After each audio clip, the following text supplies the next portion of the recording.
All right, let's talk about something that's super common, but also really, really quiet. Why is it that for so many men, asking for help feels like, well, like the hardest thing in the world? Sound familiar? I bet it does. Maybe you've said it yourself, or maybe you've heard it from a friend, your partner, your dad. It's one of those phrases, Just a few little words, but man, they carry so much weight. So, why is this so common? That's what we're going to get into. We're going to unpack that exact question and look at this kind of silent programming that gets installed in us, honestly, way earlier than most of us realized. So, where does it all begin? Well, our source material calls it the Emperor's Burden. And it's all about this role that, let's be honest, so many of us guys are taught to play from a super young age, whether we even know it's happening or not. And to really get a handle on this, the material we're looking at uses this incredible metaphor, a tarot card. So imagine this. The first card hits the table. It's the Emperor. He's all about structure, control, authority. He's the guy who's supposed to hold it all together, no matter what. And that right there, that's what our source calls the Emperor program. It's like this unwritten software, right? The rules are simple. Be the rock. Be the structure. And whatever you do, you never bend. You never crack. Does that ring a bell? Just take a second and think about that. How old were you really when you first heard it? That little correction, that piece of advice that started teaching you how to play this part. You know the ones. Things like big boys don't cry or man up, stop being so soft. These aren't just phrases we hear. No way. They're like the installation files for that whole Emperor program. And here's the part that's just wild. Our source points out that for so many of us, this programming starts at this age, 6, maybe 7 years old. It gets installed before we even have the mental software to question what's happening. Okay, so what's the cost? What's the real price you pay for playing the Emperor for your entire life? What happens when the audience goes home, the lights go out, and that mask finally comes off? And then, bam, a second card is dealt. And the contrast is it's jarring. It's the Nine of Swords. This is the card of that private anxiety, right? Of the sleepless nights. It's all the worries that only seem to come out when it's dark. Yeah, this is the 3 a.m. card. We all know that hour. It's that moment of truth, isn't it?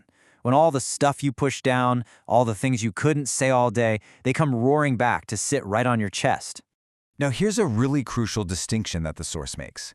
The perceived threat, what we're all so afraid of, is falling apart. But the argument here is that's not the real problem. The real problem, the thing that does the actual damage, is the silence itself. But look, this isn't just a story about the problem. There's so much hope here. The story doesn't end in that dark room. There's a way to completely reframe this, to find a totally different kind of strength.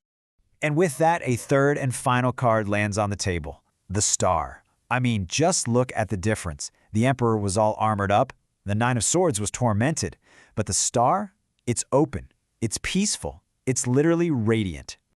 This card represents a word that the whole Emperor program teaches us is terrifying, vulnerable. But here's the thing. It's not a dirty word, it's just a state of being open. And this gets to the heart of it, this complete redefinition of strength.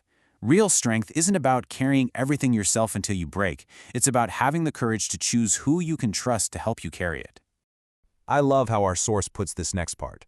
That whole stoic, silent emperor act, it's just suffering with better PR. Think about that. It looks strong, sure, but it's just a performance, a mask hiding that 3 a.m. Nine of Swords reality.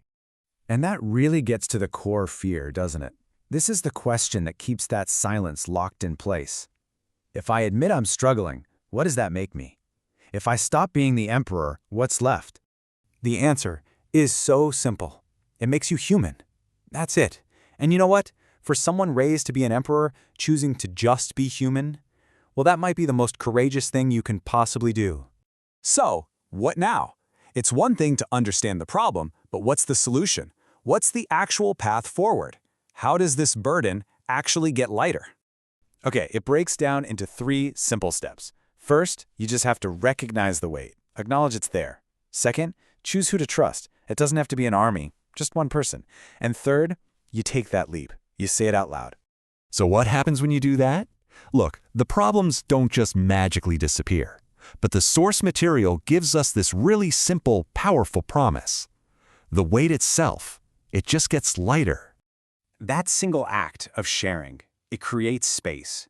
It brings a little bit of light into what was a really dark room.